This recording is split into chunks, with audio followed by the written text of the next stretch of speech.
श्री स्वामी समर्थ.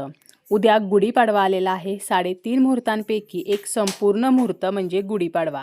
गुढीपाडव्याच्या दिवशी आपण सोन्याची खरेदी करत असतो, चांदी खरेदी करत असतो. त्याचप्रमाणे वाहन खरेदी, घर खरेदी, जमीन खरेदी यासाठी गुढीपाडवा हा अत्यंत शुभ मुहूर्त असतो. या दिवशी आपण काही छोटे छोटे उपाय जरी केले तरीसुद्धा याचे आपल्याला शुभ फळ प्राप्त होत असते. गुढीपाडव्याच्या दिवशी आपण कोणकोणते उपाय करू शकतो ज्यामुळे आपल्या घरामध्ये माता लक्ष्मीचा अखंड वास राहील आणि आपल्या घरातील धनसंपत्तीमध्ये वाढ होईल. गुढीपाडव्याच्या दिवशी सकाळी लवकर उठायचं आहे. शक्य असेल तर ब्रह्ममुहूर्तावरती उठायचं आहे. स्नान करायचं आहे. स्नान करताना आंघोळीच्या पाण्यामध्ये आपल्याला कडुनिंबाची फुले आणि कडुनिंबाची पाने टाकायची आहेत. यामुळे त्वचाविकार नष्ट होतात. आपल्या त्वचेला त्याचा फायदा होतो. त्यामुळे गुढीपाडव्याला आवर्जून आंघोळीच्या पाण्यामध्ये आपल्याला कडुनिंबाची पाने टाकायची आहेत. त्याचप्रमाणे चिमूटभर हळद टाकायची आहे. आपल्याकडे जर असेल तर थोडंसं आपल्याला 4 थेंब गंगाजलसुद्धा टाकायचं आहे. स्नान झाल्यावर आपल्याला स्वच्छ वस्त्र परिधान करायचे आहेत. चुकूनही काळ्या रंगाचे वस्त्र आपल्याला परिधान करायचे नाहीत. त्यानंतर आपला जो मुख्य दरवाजा आहे, आपल्या घराचा जो परिसर आहे तर तो आपल्याला स्वच्छ करायचा आहे. आपल्या देवघरातील देवांची पूजा करून घ्यायची आहे. त्याचप्रमाणे आपल्याला सूर्यदेवांना सुद्धा या दिवशी अर्घ्य द्यायचं आहे. मराठी नवीन वर्ष हे गुढीपाडव्याला सुरू होते आणि मराठी नवीन वर्षाचा पहिला दिवस म्हणजे गुढीपाडव्याचा दिवस असतो. त्यामुळे या दिवशी आवर्जून आपल्याला सूर्यदेवांना अर्घ्य द्यायचं आहे. तसं तर आपण दररोज जर सूर्याची उपासना केली तर निश्चितपणे आपल्याला त्याचे फायदे होत असतात, त्याचे आपल्याला शुभफळ प्राप्त होत असते. परंतु जरी आपल्याला दररोज सूर्याची पूजा करणे शक्य नसेल तरी गुढीपाडव्याच्या दिवशी मात्र आपल्याला सूर्याची उपासना करायची आहे. सूर्यदेवांना अर्घ्य द्यायचं आहे. अर्घ्य देताना आपल्याला तांब्यामध्ये पाणी घ्यायचं आहे. त्यामध्ये आपल्याला थोडंसं कुंकू टाकायचं आहे, लाल फूल टाकायचं आहे, अक्षता टाकायच्या आहेत आणि आपल्याला अर्घ्य द्यायचं आहे. हे अर्घ्य आपल्या पायावरती पडणार नाही याची काळजी घ्यायची आहे. त्यामुळे आपण खाली एखादं भांडं ठेवू शकतो आणि अर्घ्य देऊन झाल्यानंतर हे पाणी आपण फुलझाडांना घालू शकतो किंवा ज्या ठिकाणी कुंडीमध्ये झाडे आहेत तर त्याच ठिकाणी आपण हे अर्घ्य दिलं तरीसुद्धा चालेल. जेणेकरून हे पाणी कोणाकडूनही ओलांडलं जाणार नाही, कोणाचाही त्यावरती पाय पडणार नाही.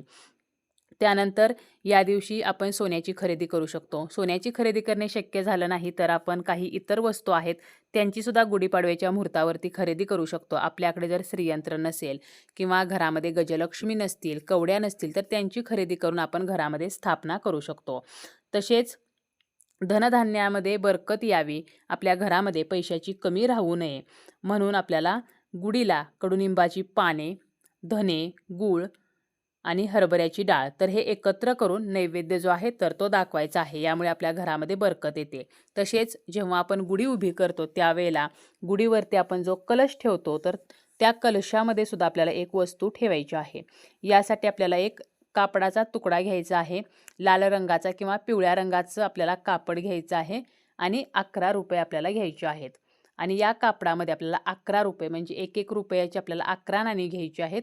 हे 11 रुपये बांधायचे आहेत आणि जो तांब्या आपण गुढीसाठी वापरणार आहोत तर गुढीवरती हा तांब्या ठेवण्या अगोदर त्या तांब्यावरती आपल्याला कुंकवाच्या साह्यानं स्वस्तिक चिन्ह काढायचं आहे. 5 ठिकाणी कुंकवाची बोटे काढायची आहेत आणि त्यानंतर या तांब्यामध्ये आपल्याला ते जे कापडामध्ये बांधलेले 11 रुपये आहेत तर ते ठेवायचे आहेत आणि हा तांब्या आपल्याला त्या गुढीवरती ठेवायचा आहे. आणि जेव्हा आपण सायंकाळच्या वेळेला गुढी उतरवतो त्यावेळेला ते 11 रुपये तसेच त्या कापडामध्ये बांधलेले आपल्याला तिजोरीमध्ये ठेवायचे आहेत. आपलं जर दुकान असेल, व्यवसाय असेल तर त्या ठिकाणी आपण जे ते पैसे ठेवतो, ज्या ठिकाणी आपला कॅश बॉक्स आहे, पैशाचा गल्ला आहे तर त्या ठिकाणी सुद्धा आपण ठेवू शकतो. यामुळे आपल्या आर्थिक समस्या नष्ट होतात, आपल्या घरामध्ये पैसा वाढीस लागतो आणि पुढच्या वर्षी आपल्याला पुन्हा काय करायचं आहे तर हे तिजोरीतून काढायचं आहे. पुन्हा जी आपण गुढी उभी करतो तर त्या तांब्यामध्ये आपल्याला हे ठेवायचं आहे किंवा आपण हे जे 11 रुपये आहेत तर ते आपण वापरू शकतो आणि पुन्हा नवीन 11 नाणी बांधून ठेवू शकतो. तर अशा प्रकारे गुढीच्या कलशामध्ये आपण जर हे 11 रुपये ठेवले तर आपल्या घरामध्ये सुखसमृद्धीमध्ये वाढ होत असते. तसेच आपण जेव्हा गुढी उतरवतो त्यानंतर जी गुढीला घातलेली साखरमाळ आहे तर ती घरातील लहान मुलाच्या किंवा वयस्कर व्यक्तीच्या गळ्यामध्ये घालायची आहे. त्या व्यक्तीच्या आपल्याला पाया पडायचं आहे आणि त्यानंतर थोडा वेळाने म्हणजे 5-10 मिनिटांनी ती साखरमाळ काढायची आणि घरातील सर्व सदस्यांना प्रसाद म्हणून द्यायचा आहे. यामुळे आपल्या घराचे गोकुळ होते. घरातील ज्या सर्व व्यक्ती आहेत तर त्यांच्यामध्ये जर काही मतभेद असतील तर ते नष्ट होतात आणि सर्वांमध्ये गोडवा कायम राहतो. तसेच जी कडुनिंबाची ढाळी आपण गुढीला बांधलेली आहे तर त्या ढाळीतील आपल्याला 21 पाने जी आहेत तर ती काढायची आहेत आणि आपण एखाद्या पांढऱ्या कापडामध्ये बांधून किंवा लाल कापडामध्ये बांधून आपल्या तिजोरीमध्ये ठेवायची आहेत किंवा ज्या ठिकाणी आपलं धान्य आहे तर त्या धान्यामध्ये आपल्याला ही पाने जी आहेत तर ती कापडामध्ये बांधून ठेवायची आहेत. या पानासोबत आपण काही सुट्टी नाणी जी आहेत तर ती सुद्धा ठेवू शकतो आणि पुढच्या वर्षी आपल्याला काय करायचं आहे, ही पाने जी आहेत तर त्याचं विसर्जन करायचं आहे आणि पैसे आपल्याला वापरायचे आहेत आणि पुढच्या वर्षी आपण नवीन हा उपाय जो आहे तर तो करू शकतो. तर अशा प्रकारे कडुनिंबाच्या पानाचा हा उपाय जर आपण गुढीपाडव्याला केला तरीसुद्धा आपल्या घरामध्ये धनधान्यामध्ये वाढ होत असते. गुढीला आपण जी साडी वापरतो ती साडी आपण काठपदर किंवा जरीची साडी वापरत असतो. तर ही साडी जी आहे तर ती एखाद्या सवाष्ण स्त्रीला आपण घरी बोलावून तिला ही साडी देऊ शकतो. यामुळे सुद्धा आपल्या घरामध्ये अखंड लक्ष्मी नांदते. आपल्याला जर ही साडी कोणाला देणे शक्य नसेल तर आपण स्वतः ही साडी जी आहे तर ती वापरू शकतो. तसेच गुढीसाठी आपण जो कलश वापरलेला आहे म्हणजे गुढीवरती जो आपण तांब्या ठेवलेला आहे किंवा ग्लास ठेवलेला आहे तर त्यामध्ये आपल्याला गहू किंवा तांदूळ भरायचे आहेत आणि गहू किंवा तांदळाने तो तांब्या किंवा ग्लास पूर्ण भरायचा आहे. त्यावरती एक हळकुंड, एक नाणं ठेवायचं आहे. मग आपण 5 रुपयाचं 10 रुपयाचं नाणं ठेवू शकतो आणि एखाद्या गरजू व्यक्तीला आपल्याला तो तांब्या दान करायचा आहे किंवा आपण मंदिरामध्ये सुद्धा दान देऊ शकतो. यामुळे आपल्या घरामध्ये पैसा कधीही कमी पडत नाही, धनधान्यामध्ये वाढच होते. तसेच गुढीपाडव्याच्या दिवशी आपल्याला अन्नपूर्णेला सुद्धा तांदूळ जे आहेत तर ते अर्पण करायचे आहेत.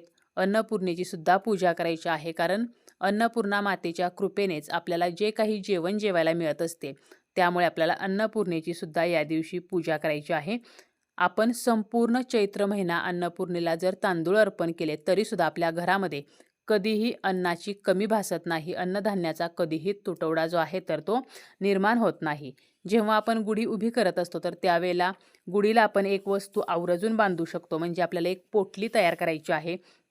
त्या पोटलीमध्ये आपल्याला कुंकू लावलेले लाल केलेले थोडेसे तांदूळ भरायचे आहेत.